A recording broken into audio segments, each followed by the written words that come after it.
Hello, everyone. Welcome to another episode of the Sonic Movie Show, the only show that's about Sonic news, and Sonic movie news. My name is Ethan, and with me here to go through this news is Devin. A family born of love and not genetics. Everything I want. It was so much easier accepting the future when we were enemies. That is Sage saying that in Sonic Frontiers. Sonic Frontiers. I almost legitimately said Super Mario Galaxy for whatever reason. That is I'll never I don't think I'll ever get over the fact that like they really wanted to make Sonic a little bit more grown up and serious.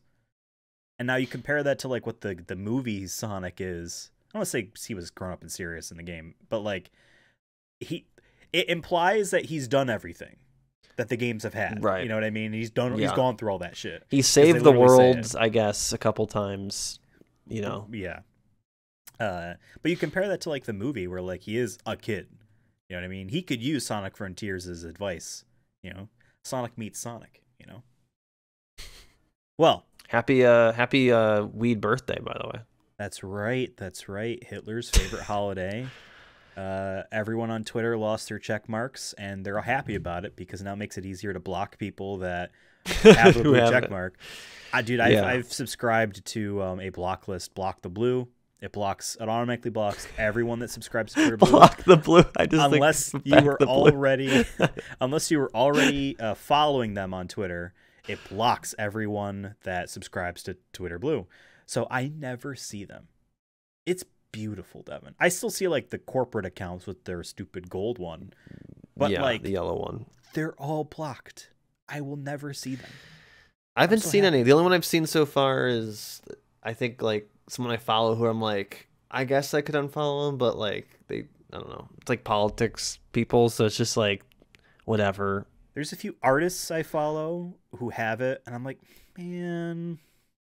But to be fair, it seems like Twitter is like giving it to random people without their like LeBron James didn't pay for it. It sounds like Elon Musk, like because Elon got mad that people like LeBron James were like, I'm not paying $8 for Twitter Blue. Like freaking LeBron's a millionaire or billionaire. Sorry. And or even just the idea that like $8 is what he makes as soon as he ties his shoes to go down the NBA court every game. Sure. Not even. It's more than that. But I think about it this way. There are accounts like Wario64 that provide a service on Twitter.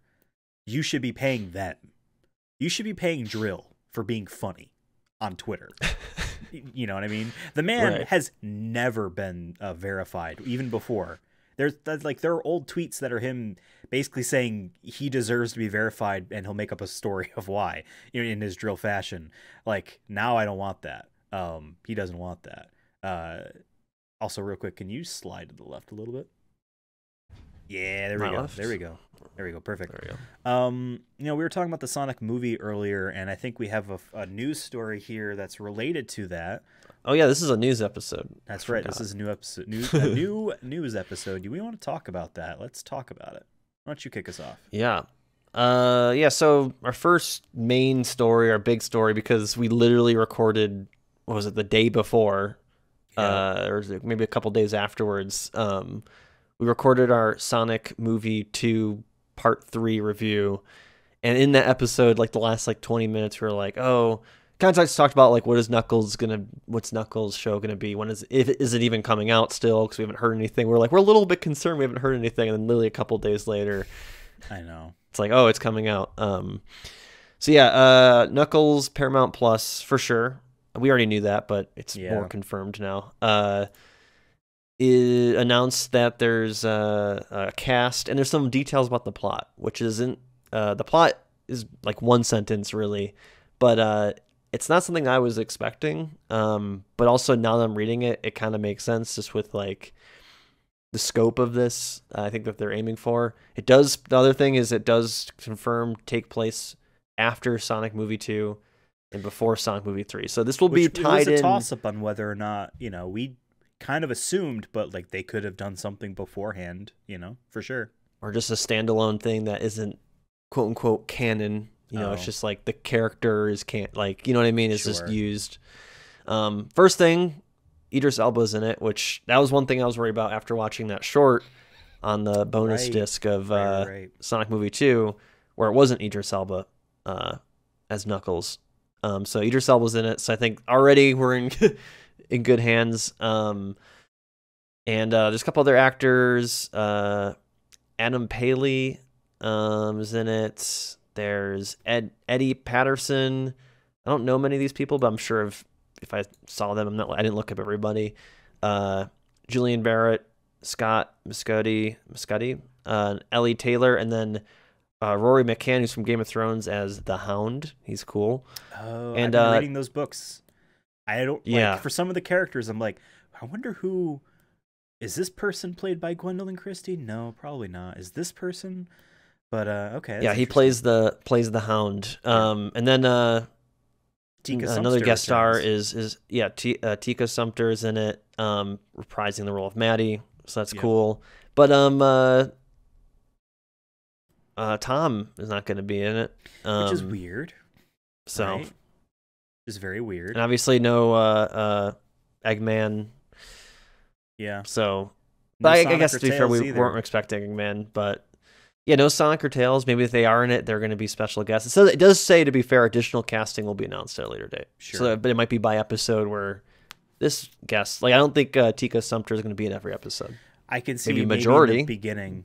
Maybe they needed some like person from the movies in the first episode to kind of set like that. Yes, he isn't just with these completely random people you don't know. You know what I mean? Mm-hmm. But yeah, so they with the announcement, they just basically said, oh yeah, the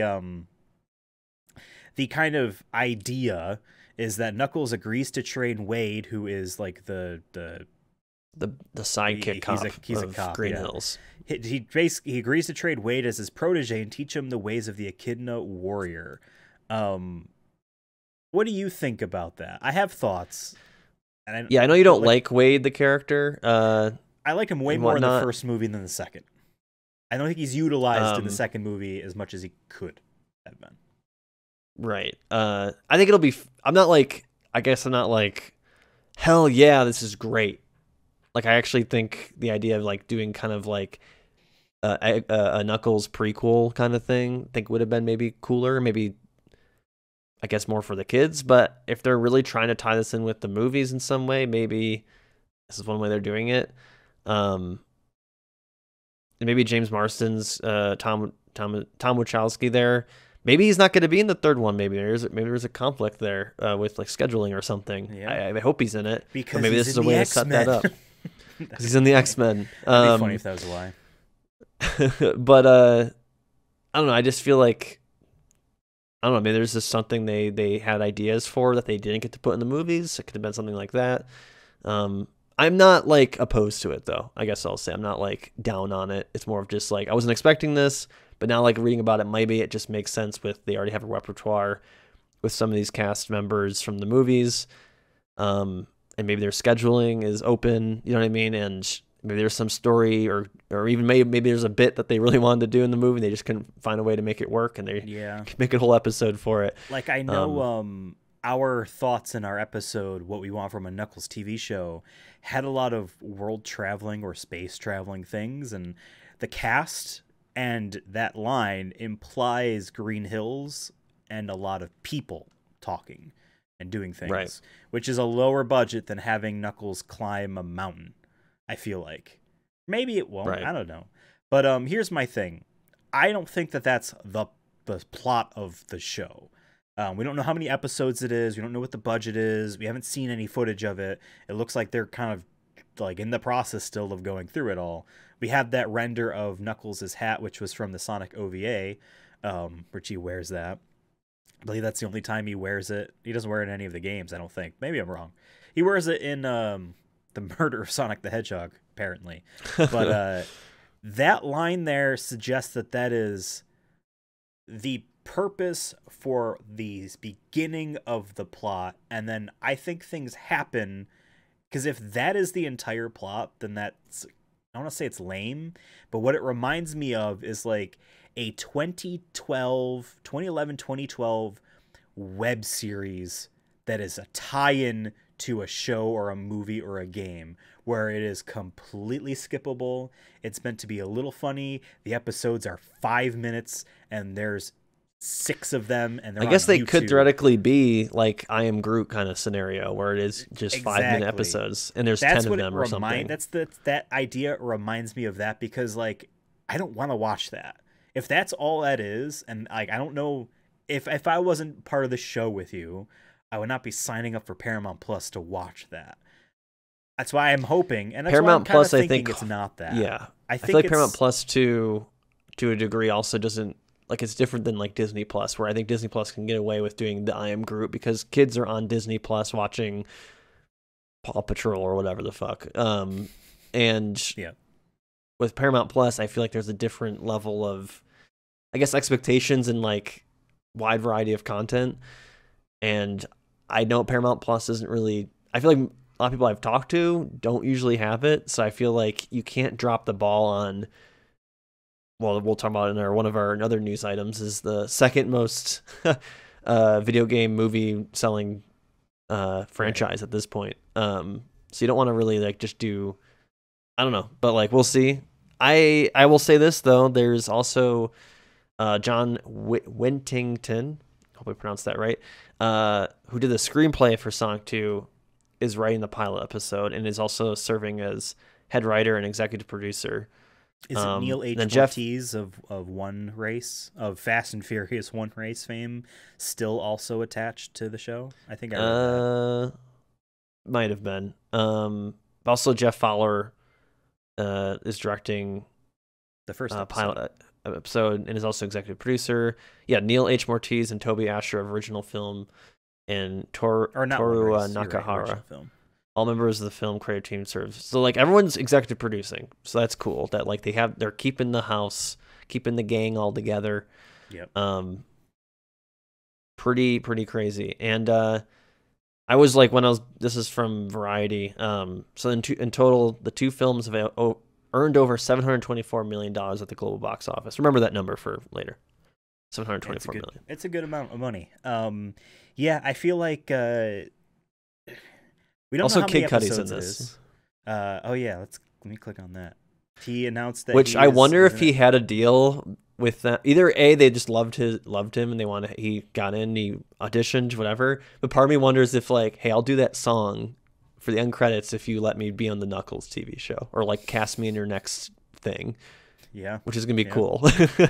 I hope maybe he does more music with it. That'd be cool too. And again, I'll just point out, like I did last week, his song in Sonic 2 better than the song from Sonic 1 that whoever it was that made it. Much better. I kind of agree with it. I like both of them, but the the songs I like the most from Sonic are the ones that Michael Jackson wrote and then isn't credited because he kind of was a pedophile. Or allegedly. Any case. In your opinion? In my opinion, I allegedly am alleging. It could be worse. He could be making the Postal movie. You know what I mean? I feel like that's a bigger crime. You know what isn't a crime? Going to the movies and having some fun. And you know what movie I went to see and you went to see and we had a lot of fun watching was the Super Mario Brothers movie. Oh, that's right. Hey, guess what? Made a lot of money. That number had fun watching that money. That number I said earlier with Sonic there, what, 730 something? Yeah, add another 100 on that, and that's how much the Mario Brothers movie makes, which is crazy to me. Crazy, because it like I knew it was gonna be big, but like I was not expecting. They're expecting it to reach 1 billion when it's all said and done. 1 billion. I can see that, and like it's weird for me to say this. Because, we talked earlier, we did an episode a while ago called Everyone is Laid Off, and it has Mario as the thumbnail, and I had to remind myself, and then I couldn't remember why I had Siri tell me something about Mario. And I think in that episode you said, like, I'll remember what that is. And then I texted you, like, what was this about? And you're like, oh, it's the thumbnail. I'm like, oh.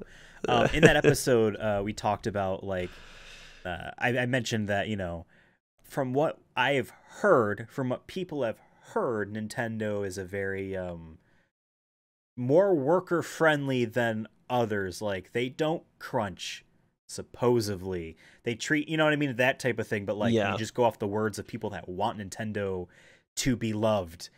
And so like coming from that mindset, it's weird for me that I am happy that the Mario movie and the Mario brand is getting the recognition that it deserves. Like it feels weirdly gratifying that yes, Mario is a big name in kids still today. I think there aren't that many kids movies out there, so like if you want to see a movie with your family, if you're taking your kids out, you're going to see the Mario movie. But yeah, it's a huge powerhouse. We talked about the movie, we're not going to spoil it here or anything like that, but like I can see, based off how the movie was a visually stunning, lots of things going on in it, that it is definitely a movie that might have repeat kid viewings. You know what I mean? It's a movie I think they'll probably be watched at home several times. You know, kids will watch. Will just. It's like, going to be rented Shrek at again. Redbox. Yeah, exactly. What do you think about this news, though? It topping a massive $830 million at the box office so far. Well, I mean, for me, like, yeah, I guess it's cool. I mean, I'm trying to like remember that like it doesn't. We don't win anything because Mario got more money. You know, I mean, it's cool to be, I guess, a fan of something and then it succeeds or it's well received, right? I guess if I can, but to me, I guess I'll just say, go ahead. That thought there of like, you know, it doesn't. They're a giant corporation. Like the brand will never die. It does. Who cares if it makes $1 billion or $500,000, whatever. It's okay to cheer for like a corporation or something like this when it's something that actually has a risk of not continuing unless it does get lots of people watching it. Like if the D&D movie bombed, they're not going to make another one of those probably for a while. And like I talked about Metroid Prime Remastered in a few episodes ago, and I'm like happy that game sold really well because it means they're going to do more.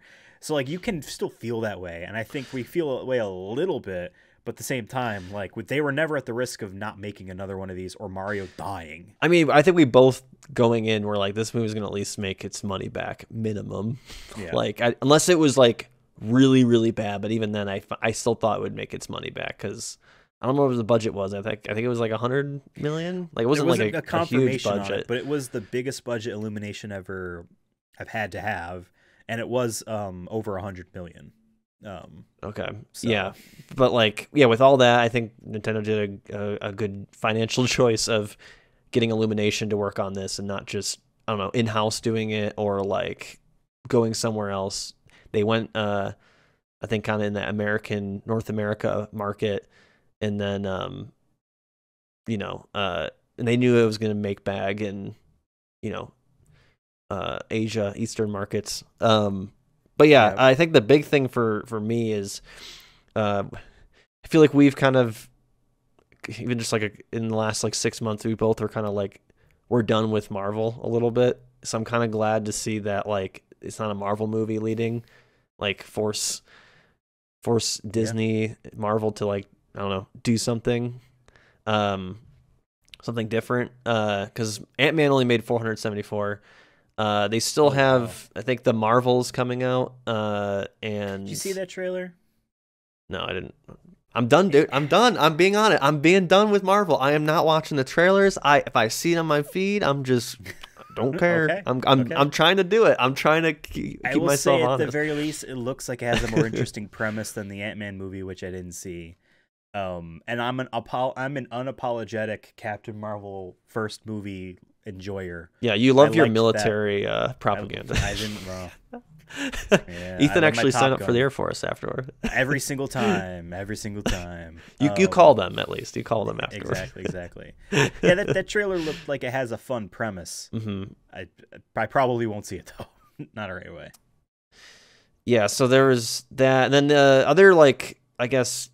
So this movie potentially could be the highest grossing movie of the year. I think it has a pretty good shot at that. I think isn't Spider-Man at the end of this year? So maybe I can see that having a chance, but it's going to have a smaller window to make that money. So if you want to be on technicalities or whatever. And the first Spider-Verse movie, it didn't do much, which was a huge disappointment because that movie is top 3 best superhero movies. Because guess what? It has a message as heart, and it delivers on it. Has a lot of character and all that, and visually it's cool, just different. Right. It's like single-handedly the movie that people will go back to and reference as like when, you know, major box office animated movies like Hollywood, you know, theater animated movies moved away from the Pixar look into experimenting with other things. You know what I mean? That Ninja Turtles movie looks the way it does, probably because more people are feeling braver to not do the Pixar look, which is what DreamWorks does, and even what Illumination does. This Mario movie has the Pixar look, with its characters and whatnot. I was gonna say, so with all that in mind, there's only one other contender I can think of. I don't think it will, but there's one other contender, and that's Fast X. Fast X. Oh, it depends on how they market it. Oh, they've been marketing. I feel like the marketing. There's been trailers, you know, and like I feel like people know what Fast and Furious is. Like, you know what I mean? At this point, either you love it or hate it. You know what I mean? And obviously, we love it because it's our favorite soap opera. That the movie isn't going to do that well, and here's why: the trailers don't really seem to show actual stakes to what's going on. It's just a lot of like, just Fast and Furious bad guy doing stuff. If the trailers have "and Dom will die" as some sort of threat, not that I know anything about that, I'm just, you know, spitballing here an idea because that would be a way to bridge for a next movie, then I feel like people would need, because remember, and like this, a real life tragedy occurred when Paul Walker died, and his last movie has the biggest box office of the Fast movies because it was kind of marketed like it was his last one, and people knew that going in. And obviously, a fictional I don't think it's going to top those numbers. But I don't know. Yeah, I don't think they're going to top those numbers. I mean, I think they have a shot of at least getting 1 billion. It really Guardians depends. Will also do well. Right. I think Guardians. That's will true. Do well. I keep forgetting that's coming out. And when is FX coming out again? I'm trying to look that up. It's like the end of May. End of May. Okay. Because I know we still have to. May 19th. So I know we wanted to do like either a stream or something for like our last minute predictions or something. I remember we said we were going to do something. We'll see if we have time for that. But yeah, we got a lot of movies coming out in May. So if you're been following the show, you know, we try to cover at least like the video game movies that are in theaters. I know there's been other ones that have come out that we just missed or whatever. Like the Tetris movie, I think came and went. But yeah, it was an we'll Apple get to those TV eventually. Plus streaming thing. We're gonna do that at some point, yeah. But for like, and then of course our Vin Diesel podcast, we have to see Fast X. But right. But yeah, we'll see. I mean, I guess like from a like franchise kind of movie burnout, I am happy that at least it's not a Marvel movie, and that, but it's also not like. Yeah, it's not like a DC movie instead. You know what I mean? Like it's just something a little bit different. Did you hear? And we've been saying it for a couple of years, is that video game movies have the potential to be like that next big thing, and maybe Mario is the first one to show. Like I think we saw good with Sonic, but Sonic was kind of like, it's still missing that like extra juice. I'm not saying from like a movie making standpoint, but the just one like that gets to $1 billion is the one where we'll be like, okay, people are talking about the Mario movie on a like you can talk to someone on the street and be like, are you seeing the Mario movie, or have you planned to see it? You know what I mean? Like, and be like, oh yeah, at some point. I feel like most people would say that. When opposed to like the Sonic movie, I can see why some people wouldn't want to see it. So. Exactly. I mean, there are people that don't play video games, haven't played video games since like probably the early 2000s, that 94. have a nostalgia for like Mario, and like we'll go see this movie, because Right. I've had that conversation with people IRL that aren't like, they don't play games. You know what I mean? But it doesn't make this kind of money without having some sort of nostalgia or just Also, sure. I think what we said it before in our review, not spoiler, is that it's definitely marketed, I guess, even more so to the kids compared to like Sonic movie. And I think for Illumination and all that was a good choice. Just because I know a lot of people too who they brought their kids to see it and stuff like that when they don't normally bring their kids to the theater. Also the pandemic, you know, like this might be their first movie coming out. So yeah. Did you, because you mentioned earlier DC and box office, did you see that Shazam's box office might be worse than Morbius's? No, it is. That's insane. Which I think people are just, I think people now with like the Marvel and DC stuff are just seeing what other people think. They're burnt out, but they're waiting to see like, yeah, this one was good or this one's different.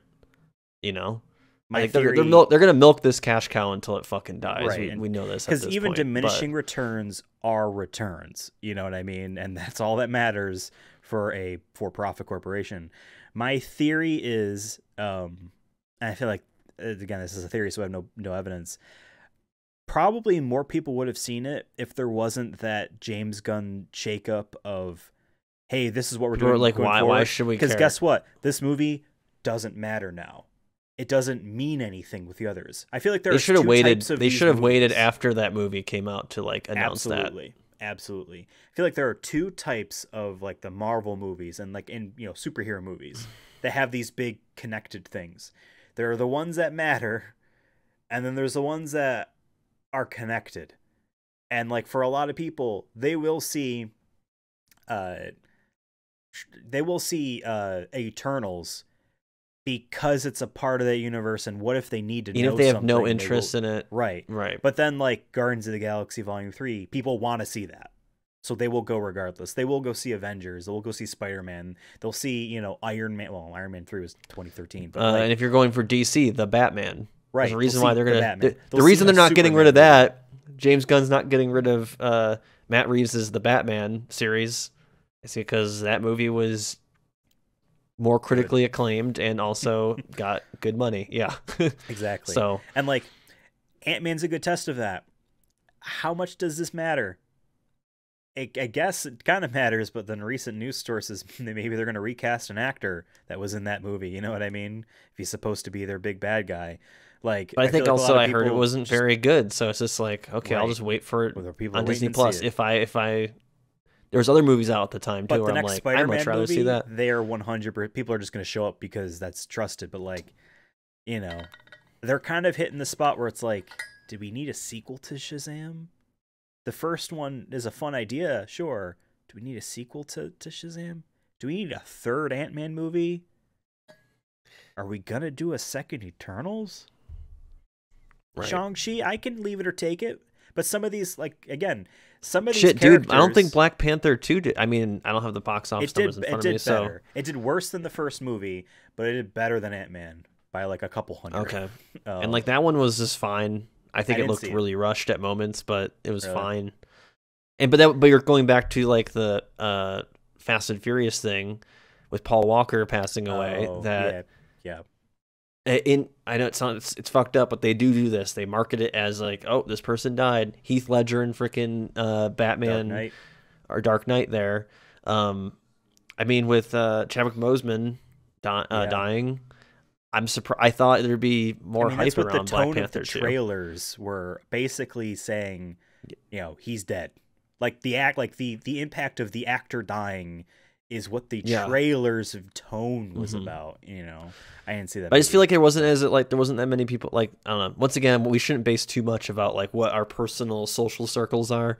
So whatever. But just like, I'm just basing this off of like Twitter and stuff. You know what I mean? Compared to years past. And yeah, I think even the people who were like, I don't want to call them Marvel dick riders, but you know what I mean? Just like people who were like, and I was that to a degree. I'm like, yeah, they're not as great, but like, I just know it's going to be worth it in the end. And now I've tapped out. I'm done. I've come to the conclusion that I'm like, it's not. I think it was after the last Thor, and Black Panther. Yeah, Thor and Black Panther did it just for me. Okay, and I'm like, that would be a Disney Plus movie. That would be I'll watch it streaming. But yeah, no, I watch some folks that do talk about gaming and nerd stuff, kind of what we do, but better. And there's one person, I don't want to like name anything, even though I don't have anything negative to say. One person who at one point self-described their favorite thing ever being the MCU. Like talking about like and like, hopefully Phase 5, which I think starts with the Marvels, like maybe hopefully that'll be like the next, the big kick it needs. Like they're fun, like way more forgiving, but even then still like acknowledging, um, I don't know, like I feel like where we've kind of gone into the superhero stuff. I think the Superman movie will get an interest kick into what DC does because it's Superman. And if it's anything like what the trend of what people want a Superman movie to actually be about, caring, compassion, he helps even though he doesn't need to, that type of person. If that's what that is, that will do a lot. The Batman movie will do a lot. And for the Marvel thing, this multiverse shit is just too confusing for a lot of people. It seems like nothing matters. It will get people really. If you have to back do into homework, the Marvel if you stuff. do homework for all these other movies, and the homework starts to get really, really boring, or just uninteresting, or feels like it's a rinse and repeat, why should I care? There's an entire YouTube ecosystem of MCU explainers that have to explain all these different dimensions and shit. Even though they could be wrong because the movies can do whatever the fuck they want, doesn't have to follow the comics. But the thing that will get a lot of people back into the Marvel movies and interested unilaterally will be whenever they bring the fucking X-Men in. And that in an early draft for the Marvels, that was the idea. When it was called Captain Marvel 2, it was Rogue. She touches you, she takes your mutant ability or she copies it. She was supposed to be the villain, not a bad person, misunderstood, but the villain. She takes Captain Marvel's powers away. You know what I mean? And that was supposed to be, and then Wolverine was going to be in it too, trying to take to hunt her down or something like that. That was a rumor, but that was an early draft. When the X-Men come back in, people show up. Whenever there's a Spider-Man movie, people show up. If they ever bring the X-Men movie, it's crazy. The X-Men movies have always done well, even the last couple that weren't all of the good. bad ones still did great. So all of the bad ones still did great. What's next on our story or on our news thing? I was going to say, speaking of getting a lot of money, remembering that all these studios get a lot of money. Well, they don't like to pay their writers. No, that helps them get more money in their pockets. But yeah, Hollywood writers are going on strike. The Writers Guild of America, which represents about 11K film and television writers, they had a vote on whether or not they should go on strike, and 97.85% of members voting in favor. That's more than 9,000 ballots. And this is from The Guardian here. Writers in Hollywood have not gone on strike since November 2007. That strike lasted 100 days into 2008, resulting in numerous top TV shows shortening seasons or going on brief hiatuses. Economic losses due to the strike were estimated around $2.1 billion. So yeah, and this is, we've talked about on this show and back, I think, in our episode there about people being laid off and how it still has been acknowledged because of our current government in midterms and all that. Is that, well, actually elections, I guess, next year already. Is that, we're in a recession or close to one, however you want to look at it. And November 2007 was when the economy got really bad. You had Occupy Wall Street. You had a bunch of other movements. You had a lot of people on strike and whatnot. But still, there's a lot of people. And I'm curious how this will affect movies and TV shows. I wonder what ones we'll see. I don't know how many of them are in going back to the MCU or in Disney and stuff. So we'll see on that front. But I just wanted to bring this story to our attention just because we were talking about it with the video game industry. Could this year be the year maybe where it kind of blows up a little bit? And I mean, striking's been up for the first time, I think, since the 70s. But it's, there's some similarities from when there was another economic crisis in 2007, end of the Bush era there. And we'll see. $2.1 billion is a lot of money.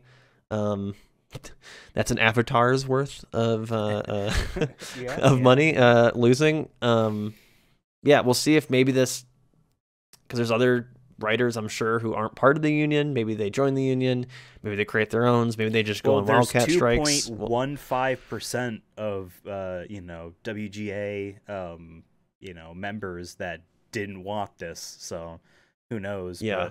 But Mike Drucker on Twitter had a very good Twitter thread explaining, like, it was in a fake FAQ style of like, here is your question, here's my answer type thing of why this is, and I'm forgetting most of it, but it's a lot of it is like the people you think make the money off of the thing that is made are not the people that made it.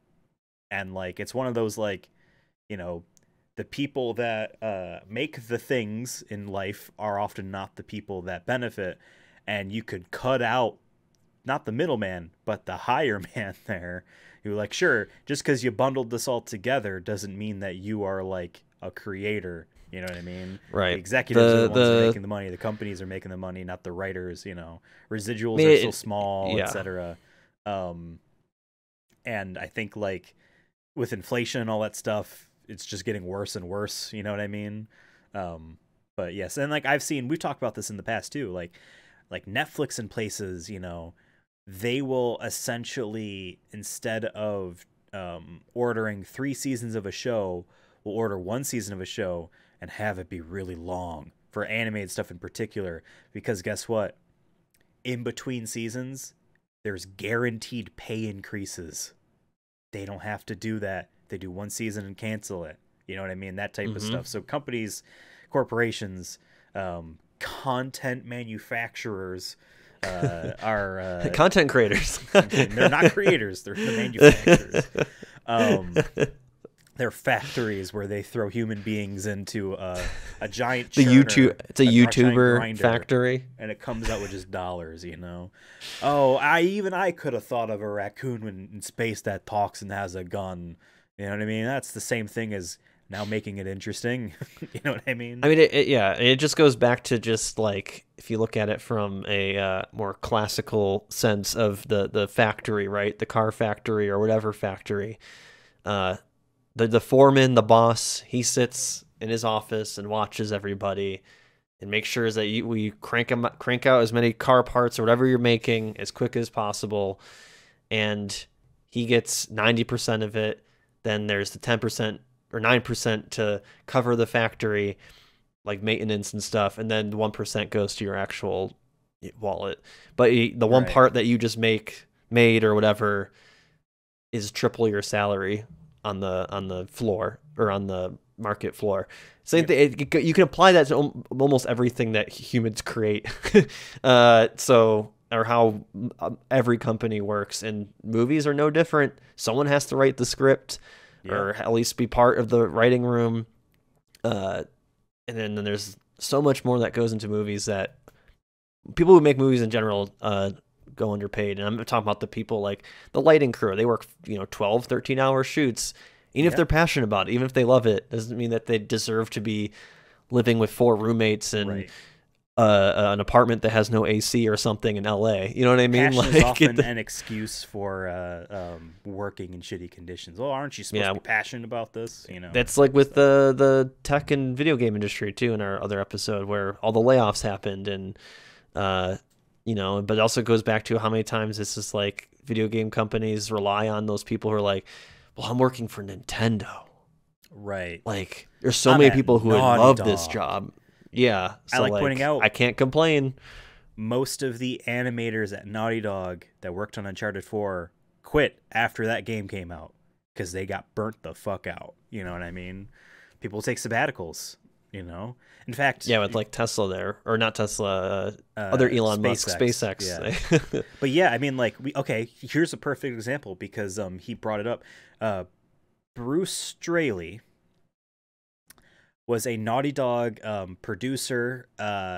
He worked on several of their games, including Uncharted, including The Last of Us.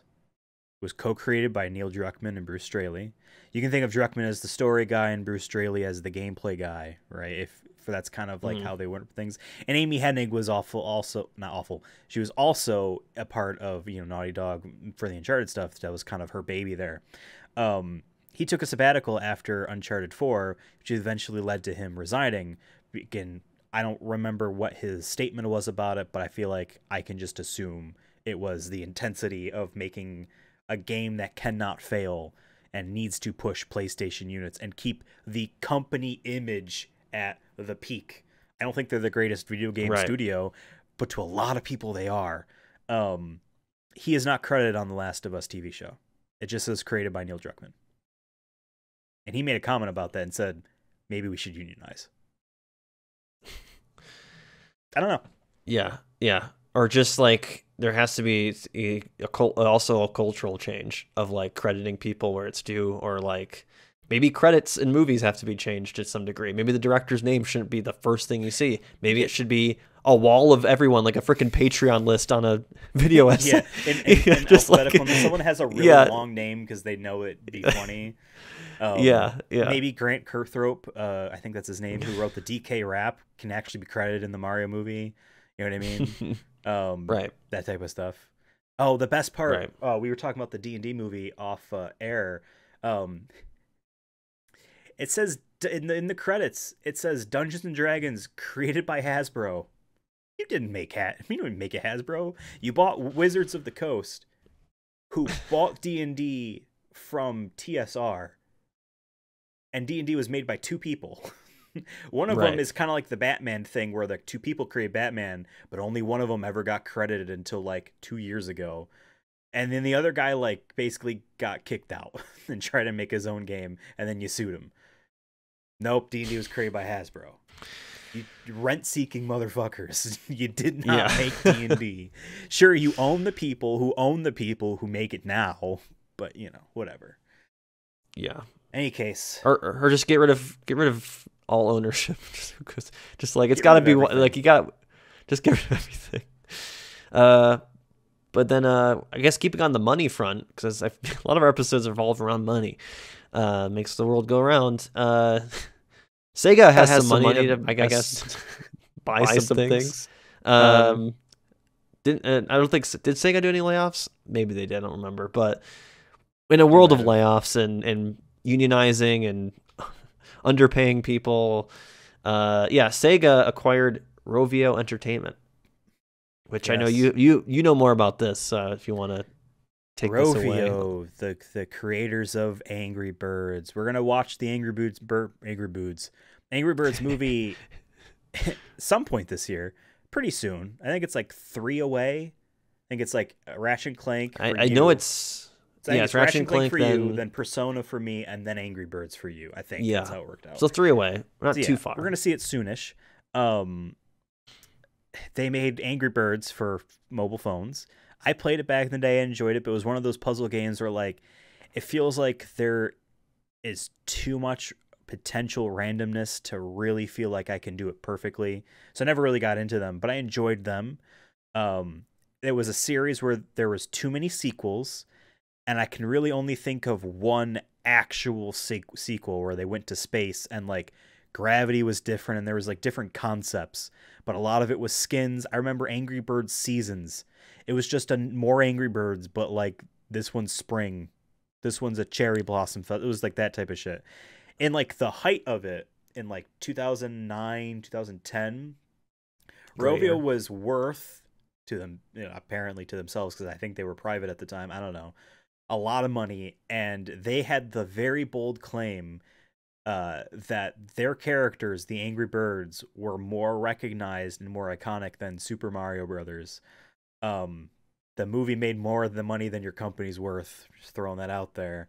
I was gonna say that's gonna be less. Actually, if Sega made the Mario movie, they could have just been like, "Okay, cool, we could just buy you." That'd be extra petty. It's like, I mean, with the Sonic movie, both Sonic movies, you could argue 700. I hope this investment's worth it. Rovio did try to make a couple other games other than milking Angry Birds, but they all failed. I know there's a recent controversy where like they're basically trying to remove the old paid-for versions of the Angry Birds games with ad-supported free-to-play ones. There you can microtransaction your way through the games. And like there's a controversy about that because they're trying to literally delist them or whatever. I just remember that Angry Birds, it dropped. And like they made the Angry Birds movie in an attempt to restart the brand. They're a Swedish company, I think.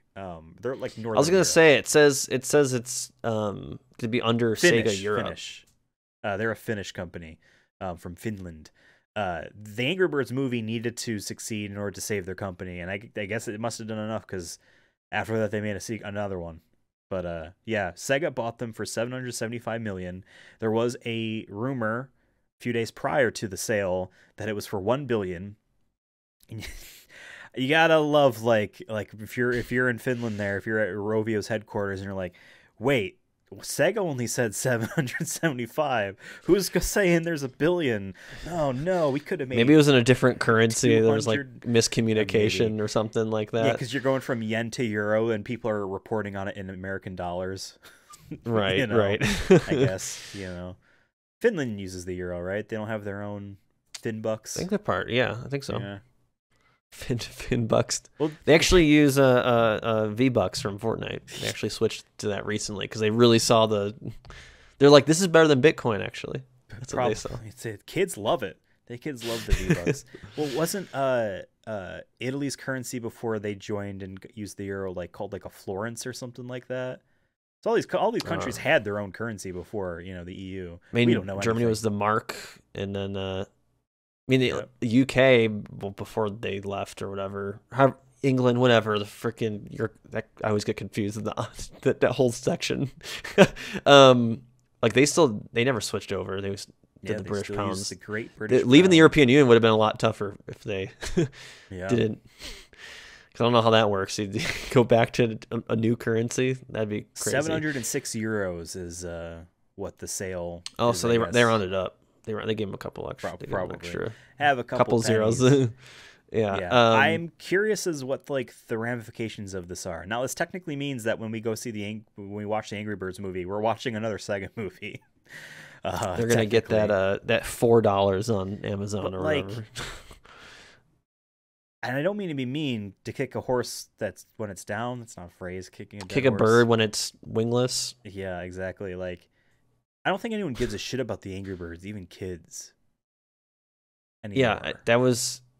It's not. It didn't stay around like Minecraft or even Fortnite. Right, I think Fortnite's going to be around. You know what I mean? Fortnite's going to be talked about in 10 years from now, maybe as a retro kind of game or whatever. I grew up on.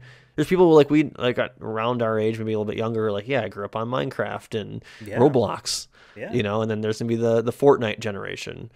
Oof. Oof. But I mean, it says their goal is to strengthen their position in mobile gaming. So maybe they're just gonna just make a whole bunch of garbage mobile games, and then there's a lot of garbage Sonic games on mobile. I remember playing Sonic Dash 10 years ago in high school, senior year, on my iPhone 5, and it was mobile trash then, but it was fun enough that I enjoyed it. And that game is still around. It gets updates. There's sequels to it, but I look and it's just the same type of game. I don't know. I mean, we're in an era where Nintendo's we don't actually need to do the mobile thing anymore because the Switch is making a lot of money. We only did the mobile thing because our damn investors kept yelling at us to do it because the Wii U was not selling. Sega doing it, I mean, sure. Because here's the thing. From what I know now, so essentially I don't really play too many mobile games on my phone. I really don't ever. We play Warzone.com. I play that on my phone. Shout out to former Warlight. The only game that deserves the name Warzone. We share birthdays. I always forget that. You do. Me and Warlight. Yeah. I'm older though. I used to play Fire Emblem Heroes and then Pokemon Go. But I feel what the mobile landscape is right now is a lot of the Fire Emblem Heroes thing where it's whatever the gameplay is, turn-based RPG, a strategy game, so I could consider Clash of Clans in this, or with Fire Emblems or whatever. There's still a lot of the gacha randomized roles where you're spending money to get a random person to add to your team, and that's just what it is right now. That's what Mario Kart is for different player carts and costumes is the gacha roles and there's stats as parts of it. If Sega does that with a Sonic thing where it's here's a Sonic RPG and you can get special Christmas tales and Halloween Shadow the Hedgehog or Valentine's Rouge, you're a big Rouge head, you know what I mean? Dude, a Valentine's, I mean she's already a Valentine, but I don't know, very weird. I hope it's worth it for Sega because I'll give you a tinfoil hat theory. I think I texted it to you a little bit. Tinfoil hat theory with this. Sega acquires them because Sega knows the inevitability that they're going to be bought. But if they have another, we like you said, no one cares about Angry Birds, but like they can be like, we have these things that we can add to it. We're not just the Sonic and Knuckles, Sonic and Knuckles. We're not the Sonic and other franchises, but like we have that we have a little bit extra with the in the European market. You know what I mean? Like I could see that being like, hey, we bought this for $775 million. We know that we're going to be bought for $3 billion now. Yeah, we can round that up a little bit more. Yeah. You know what I mean? That's like your tinfoil hat theory is the opposite logic of another tinfoil hat theory I've seen float around from when Square sold off Eidos for dirt cheap, is to make themselves more appetizing for Sony or whoever to buy Square Enix because it would be a lower price tag and they made money off of the sale. That's kind of opposite. I can see either way being, regardless, we don't have billions of dollars, so we're not. Whether this is just like a straight like, hey, we want to get in the mobile gaming, we think this is the best spot, or there's the long term thing of, like, hey, we buy this, maybe it gets a little bit extra money, but we know that Sony's been knocking, or we know that Nintendo or whoever the fuck is knocking. So like, you know what I mean, that we can ask for another billion. Because like without this, maybe Sega's only $2 billion, but with this, they're like, okay, it's 2.7. That's true. Thinking about that front, I don't know. Also, so it's changed the design of the Angry Bird at some point. Instead of being round things, they had like arms and legs for the movie. And then like I'm watching this one right now, saying which characters he wants to fuck. Yeah, I put that in there. I saw that like after we made our list. Which is, I don't know if this is real. Like it seems way too like, I could see it being real. I don't know. Like it looks too good to be faked, right? Maybe could be AI, maybe, they don't but like at Angry Birds on TikTok, or that's just photoshopped in, like, not photoshopped. It's funny. I'll give them credit. It's funny and weird, and I appreciate it for that. But like, what the fuck? You know what I mean? Like.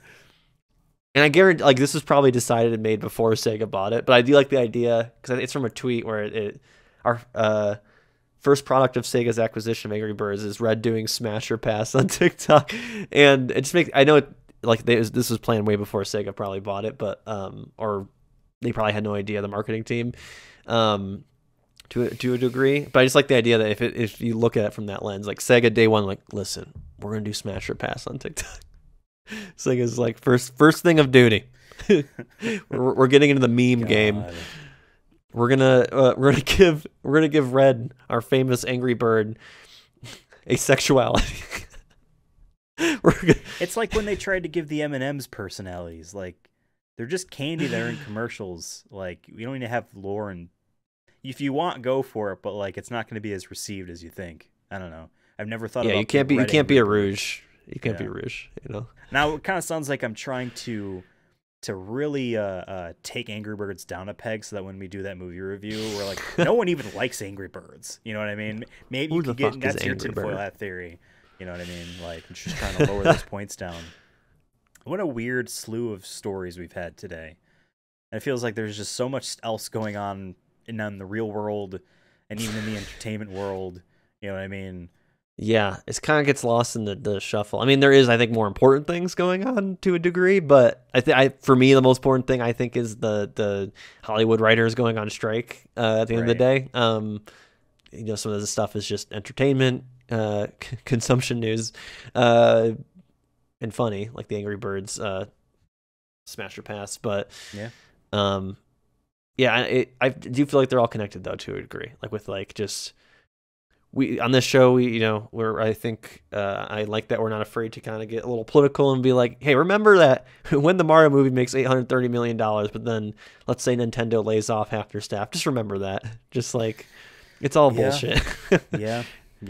I'm tired. We like our stuff, but we're real at the same time, We're the real So, ones.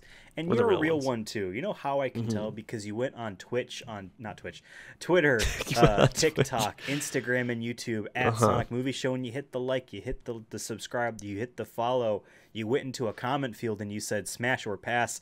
You pointed at me and said one of them, and you pointed at him and you probably said a different one. You're gonna let us know in the comments below on this YouTube video, YouTube being the preferred way to listen to the show, what you think about all these strikes, what you think about Rovio being bought by Sega, what do you think about the Super Mario Brothers movie making more money than the Sonic movie? Let us know what you think. Does that mean war? Does that mean war? Do we need to get upset by that? Are we traitors by saying we enjoyed the Mario movie equally? Right. You know what I mean? While you're at it, go on Twitter at Sonic Movie Show. Follow us there. Follow me on Twitter at Ethan Absolutely, and follow Devin on Twitter at CursonaFun. We're going to see you next week. No check marks. We never had one to begin with. No. We'll see you next week for another episode. I don't remember what we're going to do. Oh, wait. Are we doing a movie? Should we say what movie we're doing? Yeah, just say it, just in case. Okay. And if not, then you're prepared, listener. Anyways. I think the next episode of the show that you are going to watch of the Sonic Movie Show is our review of the 2016 Ratchet and Clank animated movie. So, and I don't mean the game, but if you want to do your homework, you can play that too. It's not that long. I think it's free on PlayStation Plus. I think it's a part of the PlayStation Plus collection, although that's going away soon. I think next month. Yeah, so, get your free games or whatever. Now. They already delisted some of them. Like they took some off like a year ago. Get them, play the game, watch the movie. We'll see you next week. Have a fantastic day. Okay. Happy 420.